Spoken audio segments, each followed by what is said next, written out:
명절 잘 보내셨어요?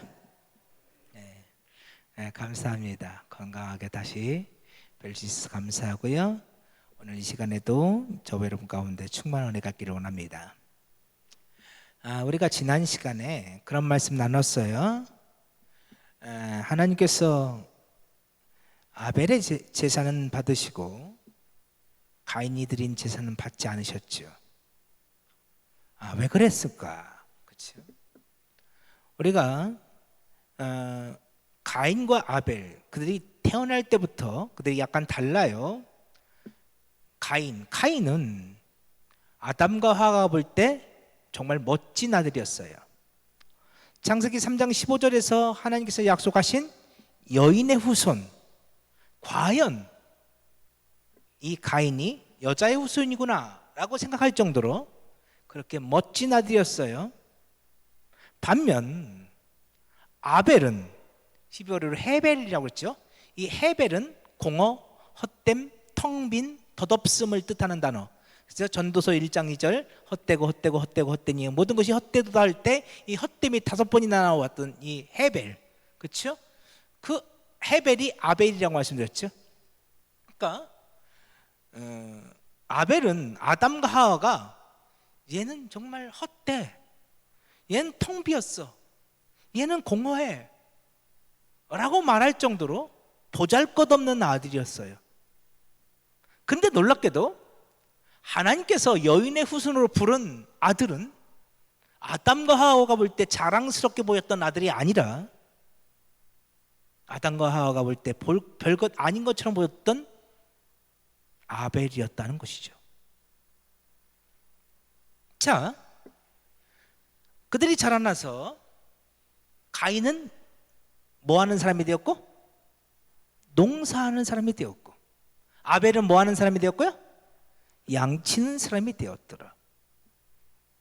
이게 대단히 중요하다고 말씀드렸어요. 농사 짓고 양치는 게 중요한 게 아니고요.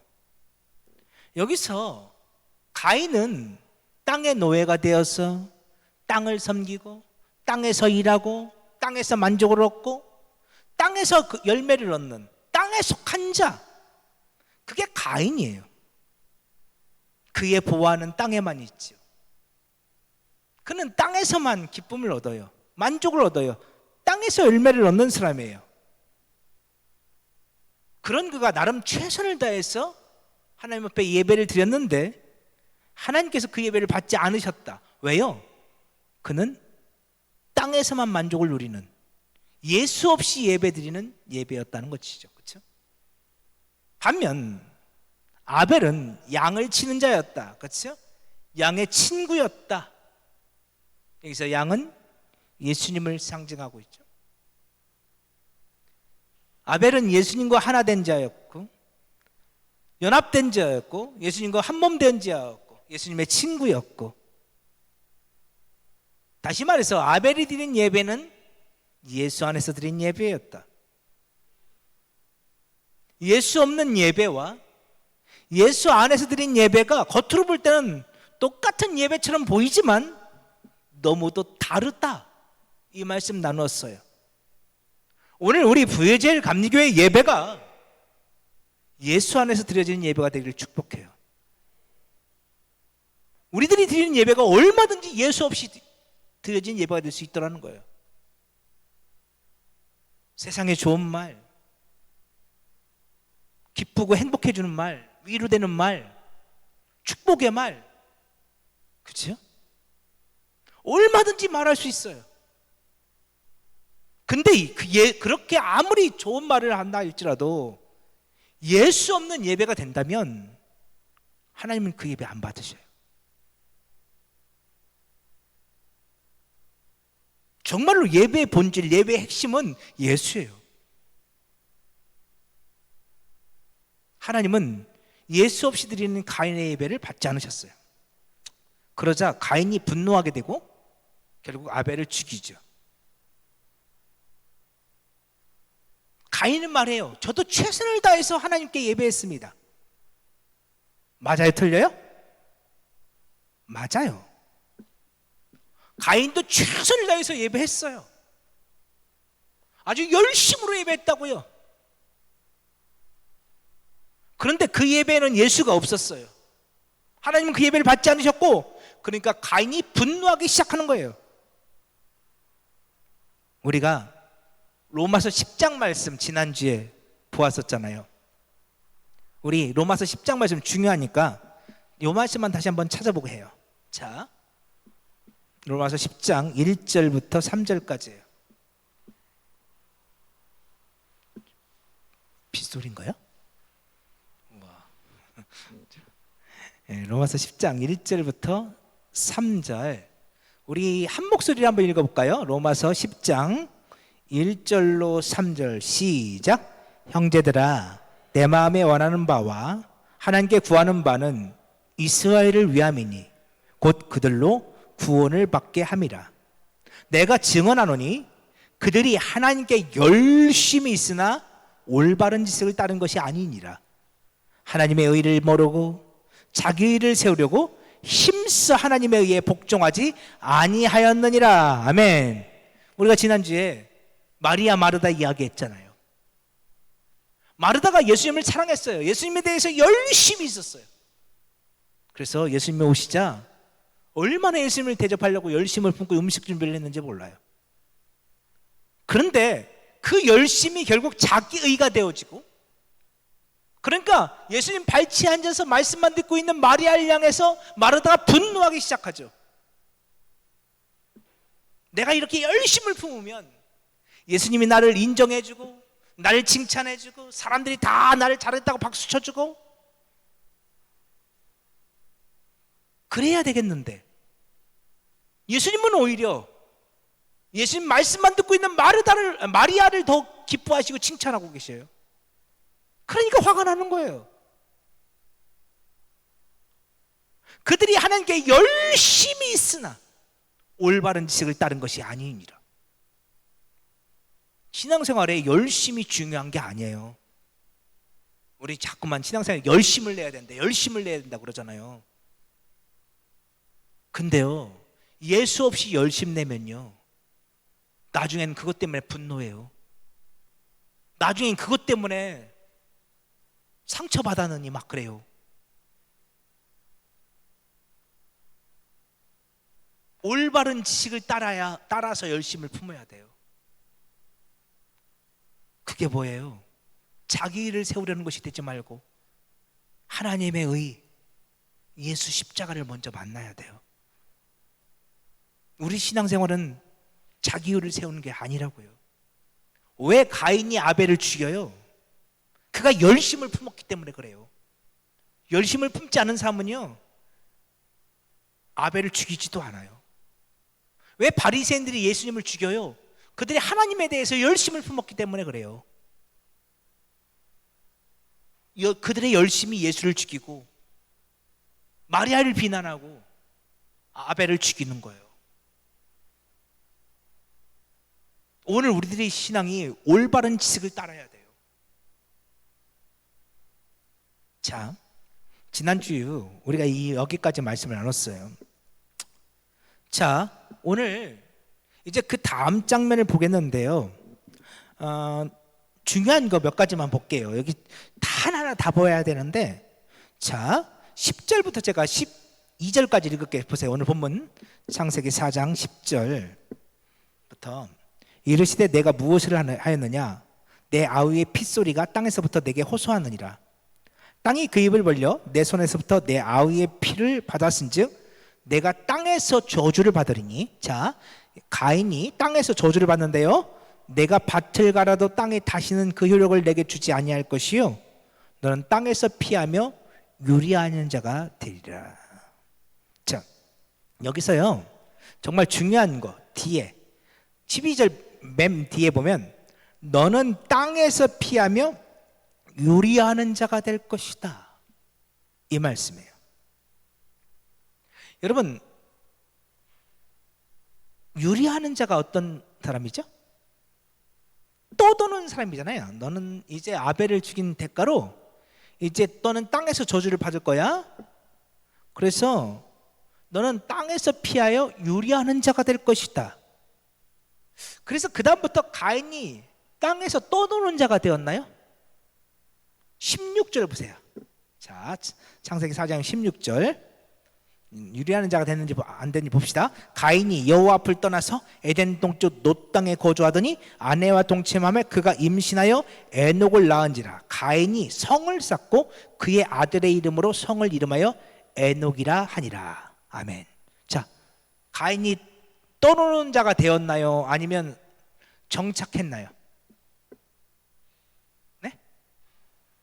심지어 성을 쌓았어요. 그리고 자기 아들의 이름을 따서 그 성을 에녹이라, 에녹성을 만들었어요. 이 얘기는 다음 시간에 할게요. 여기도 대단히 중요한 얘기예요, 이게. 근데 아무튼 가인이 떠도는 자가 됐어요? 떠돌지 않고 정착했어요? 정착했단 말이야. 근데 성경은요, 유리하는 자가 될 거라고 하나님이 말씀하셨다고 기록하고 있어요. 이거 뭔가 잘못됐죠? 가인은 유리하지 않아요. 오히려요, 여러분, 그거 아세요? 저 갈대 우르 땅에서 잘 살고 있는 아브라함이 하나님을 만나서 오히려 떠도는 자가 되죠. 아닙니까, 여러분?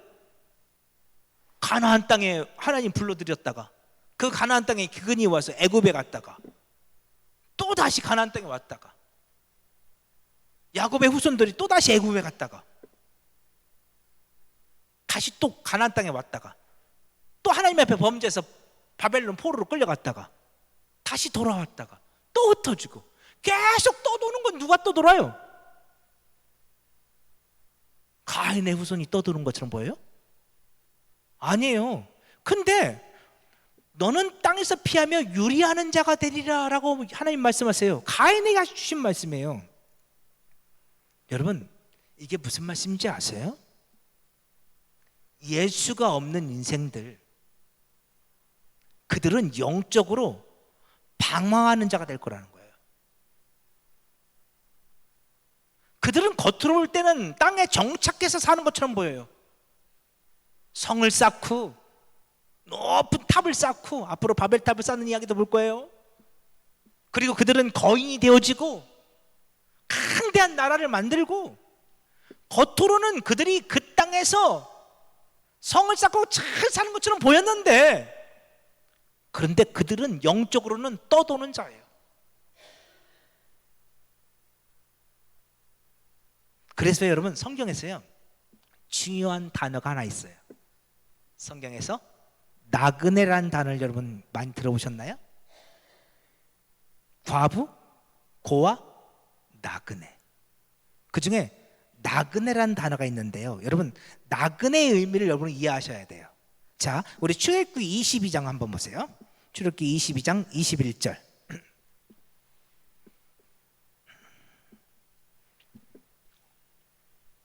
자, 보세요. 출애굽기 22장 21절 한번 볼게요.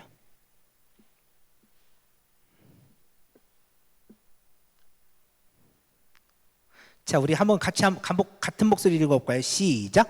너는 이방 나그네를 압제하지 말며 그들을 학대하지 말라. 너희도 애굽 땅에서 나그네였음이라. 아멘. 나그네를 압제하지 말래요. 왜요? 너도 애굽에 있을 때 나그네였어. 여러분, 애굽은요 죄와 사망의 권세가 다스리는 나라예요. 우리를 노예 삼고 있는 그 애굽 왕 바로, 죄와 사망이라는 그 바로가 왕이 되어서 우리를 압제하는 나라가 애굽이에요. 그런데 여러분, 그 애굽은 이스라엘 백성들, 또한 영적 이스라엘 백성들은 오늘 우리가 영원히 살 곳이 아니에요. 그 애굽은 나와야 돼요. 그 애굽은 하나님의 사람들이 영원히 살 곳이 아니라는 거예요. 그냥 그곳은 잠시 들렸다가는 나그네일 뿐이에요. 너도 애굽 땅에 있을 때는 나그네였어. 그러니 나그네를 압제하지 말아라. 자, 신명기 10장 19절 말씀 하나만 더 볼게요. 나그네에 대해서. 자, 나그네에 대한 이야기가 대단히 많은데 보세요. 신명기 10장 19절. 신명기 10장 19절.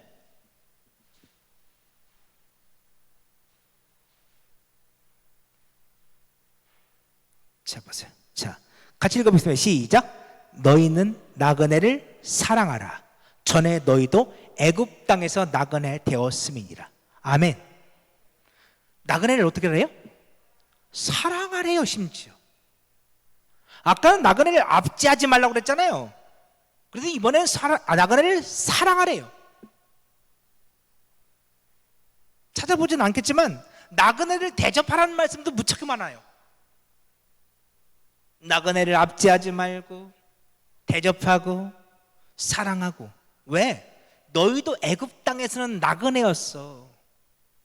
너희도 예수 없었을 때 죄와 사망 권세가 너의 왕이 되어서 너를 지배할 때는 너희도 그 애굽 땅을 떠도는 나그네였어. 그러니 그 나그네들을 너희들은 압제하지 말고 대접하고 사랑해줘. 잘 돌봐줘. 여러분, 그 나그네들을 왜 사랑하고 돌봐줘야 돼요? 그들은 예수 없는 자들이에요. 이스라엘 백성들이 과거에 애굽 땅에서 나그네였던 것처럼 지금 그들이 그렇게 예수 없는 나그네로 영적인 방황을 하면서 삶을 살아가고 있어요. 그 영적인 방황을, 영적인 떠돌이들을, 그 나그네들을 그들에게 사랑을 베풀어줘. 그들을 압제하지 말고 그들을 대접해줘. 그러면 어떻게 하면 그들을 대접해 줄 수 있을까요? 그들에게 떡과 포도주를 나눠주는 거죠. 그 떡과 포도주가 뭐예요? 예수요. 예수 없어서 영적으로 방황하는 그들에게 나그네를 대접해 주는 거예요. 떡과 포도주를 나눠주는 거예요.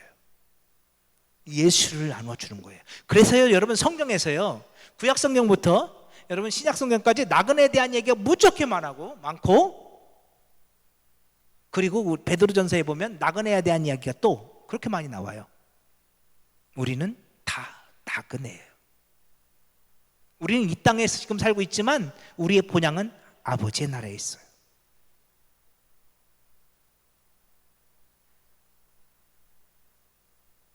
우리는 나그네예요.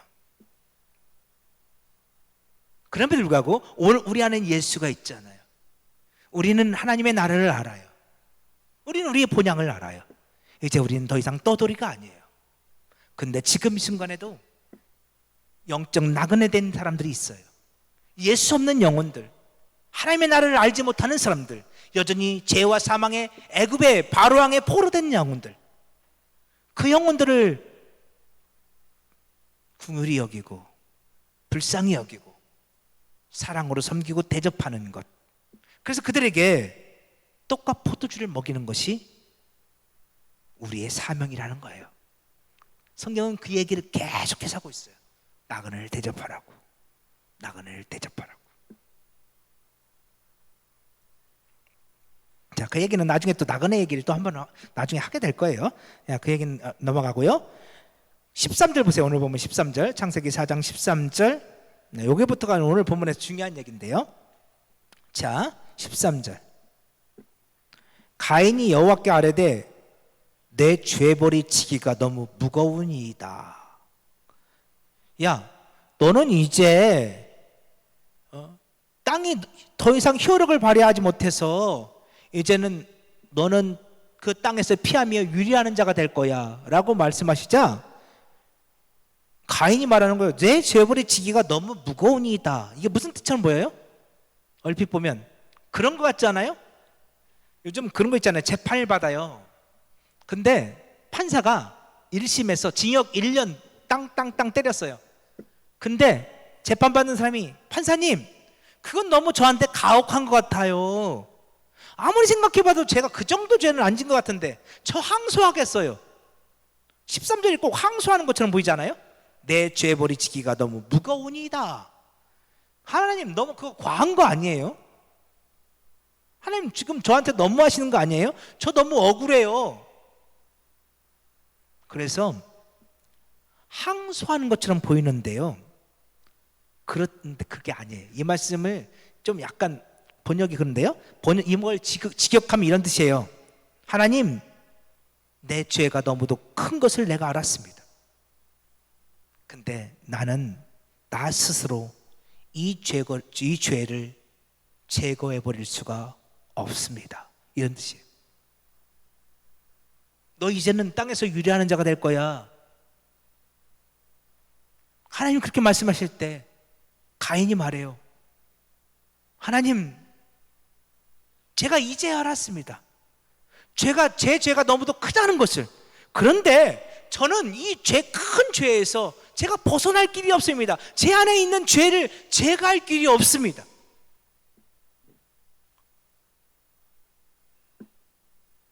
오늘 신학 용어 중에요, 아주 중요한 용어 중에 두 개를 가르쳐 드릴게요. 전적 타락과 전적 무능이에요. 너무너무 중요한 용어예요. 우리 인간은 전적으로 부패되어 있어요. 타락되어 있어요. 내 안에 선한 것이 있어요, 없어요? 없어요. 그런데 더 문제는요, 그 죄에서 벗어날 길이 있어요, 없어요? 없어요. 이 전적 타락, 전적 무능이라는 이 고백이 오늘 우리 가운데 있어져야 돼요. 하나님, 나는 전적으로 타락되어 있습니다. 그런데 그 죄에서 벗어날 방법이 나에게는 조금도 없습니다. 그 이야기는 우리 앞으로 많이 할 테니까 제가 제 원교회는 로마서 7장 18절부터 25절까지 말씀이 쭉 써 있는데, 오늘 그 이야기는 다음에 또 할게요. 이 전적 타락, 전적 무능은 앞으로 계속 우리가 보아야 될 얘기예요. 그러니까 이 말씀은 다음번으로 넘어가겠습니다. 지금 오늘 이 가인의 고백 13절은 그런 고백인 거예요. 하나님, 내 죄가 너무 큰데 내가 그 죄에서 벗어날 방법이 도무지 없습니다 라는 고백이에요. 가인이 하나님의 말씀을 듣고 자기를 좀 보게 되는 거예요. 14절 보겠습니다. 오늘 본문 14절 15절 보세요. 자, 주께서 오늘 이 지면에서 나를 쫓아내시온즉 내가 주의 낯을 뵙지 못하리니 내가 땅에서 피하며 유리한 자가 될지라. 물은 나를 만나는 자와 나를 죽이겠나이다. 여호와께서 그에게 이르시되 그렇지 아니하다. 가인을 죽이는 자는 벌을 7배나 받으리라 하고 가인에게 표를 주사 그를 만나는 모든 사람에게 죽임을 면하게 하시리라. 자, 하나님께서 가인에게 뭘 주셨대요? 우선 15절 보세요. 뭘 주셨대요? 가인에게 표를 주셨대요. 이 얘기부터 할게요. 여기서 말하는 표는요, 히브리어로 오트예요. 오트가 무슨 뜻이냐면 신호, 증거, 표시 이런 뜻이에요. 근데 여러분 이미 이 오트란 단어를 처음 들어봤지만 이 오트와 똑같은 단어를 이미 저하고 말씀 나누면서 이미 수없이 들었어요. 요한복음에 7가지 표적이 나오는데 그 표적 헬라어로 세메이온이라고 말씀드렸죠. 이 세메이온이 히브리어로 오트예요. 똑같은 단어예요. 이건 표인데 표적이에요. 이거는 어떤 표식이에요. 신호예요. 증거예요. 하나님께서 가인에게 오트를 주셨대요. 어떤 표적을 주셨대요. 근데 여러분 세메이온 우리가 이미 봤죠? 요한복음 20장 21절 그 세메이온은 누구를 가르쳐 주시는 신호였나요? 예수님을 가르쳐 주는 신호였죠. 그렇죠? 그 표적은 요한복음에 나오는 표적은 예수님을 가르치는 표적이었어요. 그러니까 이 오트 가인에게 주신 표도 이 오트도 결국은 뭐예요? 예수님 가르치는 표예요. 근데요, 이 표라고 오늘 본문에 기록되어 있는데 성경을 보면 이 표 오트라는 단어가 종종 쓰여요. 자, 창세기 9장 보세요.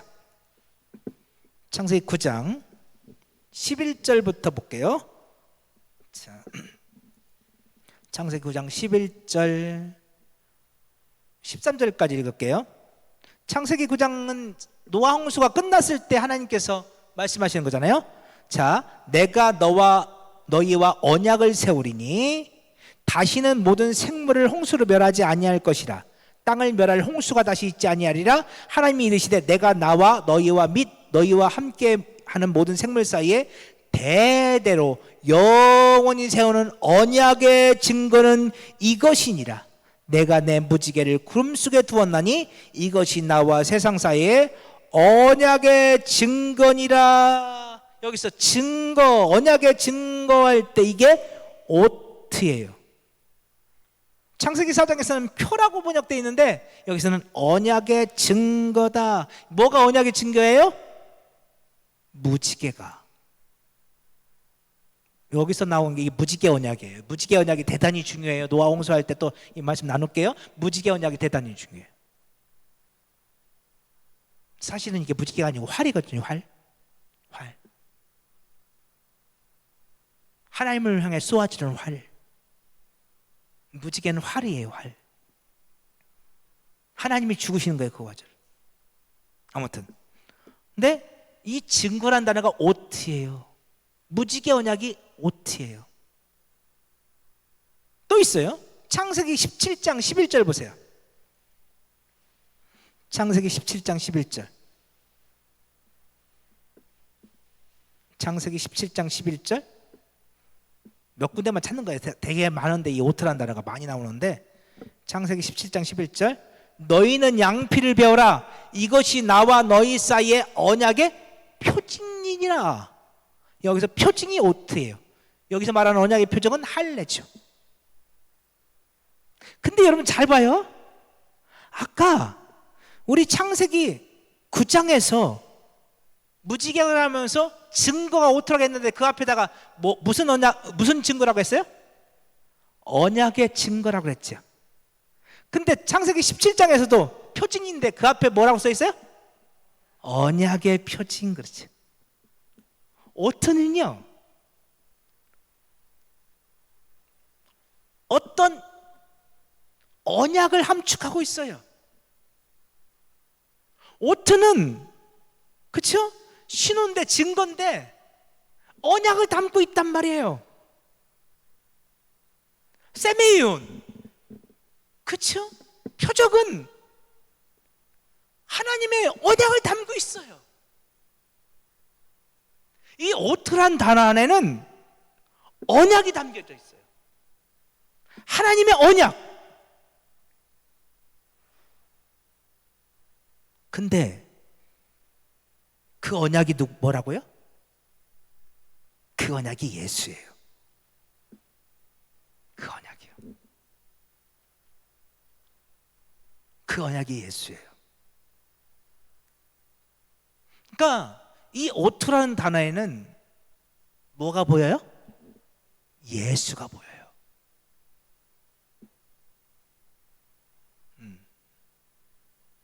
나중에 이 본문할 때 다시 오트가 나올 거예요. 그때 더 자세히 나눌게요. 그러니까 지금 가인에게 어떤 표를 주신대요. 그 표가 뭐다고? 그게 오트인데 그 표가 뭐예요? 예수요. 예수. 그 가인을 구원할 예수요.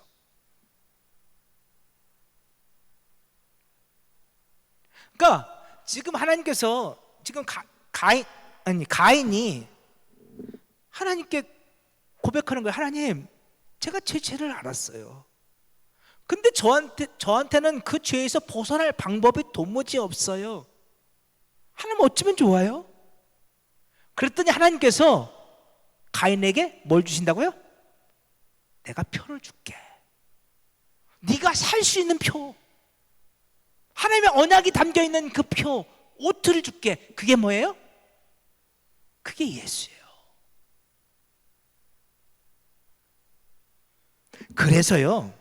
그래서 중요한 게 또 있어요. 자, 14절 15절 다시 보세요. 오늘 창세기 14장 14절 15절 이제 다 끝났어요. 14절 보면 거의 끝날 때쯤에 물은 나를 만나는 자마다 나를 어떻게 하겠나이다? 죽이겠나이다. 가인이 말해요. 그랬더니 15절 여호와께서 그에게 이르시되 그렇지 아니하다. 가인을 죽이는 자는, 또 죽이다는 단어가 나오죠. 죽이는 자는 벌을 7배나 받으리 하시고 그야 가인에게 표를 주사 그를 만나는 모든 사람에게서 죽임을 면하게 하시리라. 죽는다는 단어가 몇 번 나와요? 14절 15절에서? 네? 3번 나오죠. 이해하셨어요? 근데요 14절에 있는 마지막에 물은 나를 만나는 자마다 나를 죽이겠나이다 라는 단어는 히브리어로 하라그예요. 하라그. 그리고 15절 나오는 가인을 죽이는 자는 나올 때 이것도 역시 하라그예요. 두 개의 단어는 똑같은 단어예요. 하라그. 근데 마지막 가인에게 표를 주사 그를 만나는 모든 사람에게서 죽임을 면하게 하시리라 할 때 여기서 마지막 죽임은 히브리어로 낙하예요. 낙하. 이게 왜 중요하냐? 하라그는요 사람이 다른 사람을 죽이는 게 하라그예요. 사람이 사람을 죽일 때 이게 하라그예요. 그런데 마지막 죽임을 면하게 하시니라 할 때 여기서 죽임, 이 낙하는요 하나님이 사람을 죽일 때 쓰는 단어가 낙하예요. 쉽게 말하면 하나님의 심판을 뜻하는 단어가 낙하라고요. 하나님이 말씀하세요. 가인이 지금 그러는 거죠. 하나님, 제 죄가 너무 커요. 저 벗어날 방법이 없어요. 아마 사람들이 저를 죽이려고 들 거려. 그러니까 하나님께서 말씀하세요. 아니, 사람들이 너를 못 죽일 거야. 왠 줄 알아? 내가 너에게 오트를 줄 거야. 그 오트는 너로 하여금 하나님의 심판을 면하게 할 거야. 그 오토로 인해서 너는 하나님께 죽임을 당하지 않게 될 거야. 너는 하나님의 심판을 면하게 될 거야. 지금 15절이 그 얘기예요. 그 오트가 너로 하여금 하나님의 심판을 면하게 만들 것이고 결국 사람에게서도 너는 죽지 않게 될 거야. 여러분 그 오트가 뭐라고요? 예수요. 여러분 지금 창세기 오늘 4장의 이 가인과 아벨의 이야기는요 온통 복음을 담고 있어요. 자기 의를 가지고 자기 열심을 가지고 하나님을 섬기다가 하나님이 자기 예배 안 받아준다고 자기 뜻대로 되지 않는다고 분노해서 아벨을 죽였던 가인. 그게 오늘 우리들의 모습이잖아요. 내 뜻대로 안 된다고 내 맘대로 안 된다고. 근데 오늘 우리는 그 죄에서 벗어날 방법이 없어요. 우리는 전적으로 탄압한 자고 전적으로 무능력해요. 그런데 놀랍게도 하나님은 그 죄인들을 사랑하셔서 그들에게 오트, 하나님의 언약의 증표를 우리에게 주시는데 그 언약의 증표가 뭐예요? 예수예요. 예수. 그리고 말씀하시는 거예요. 너는 결단코 심판을 당하지 않을 것이다.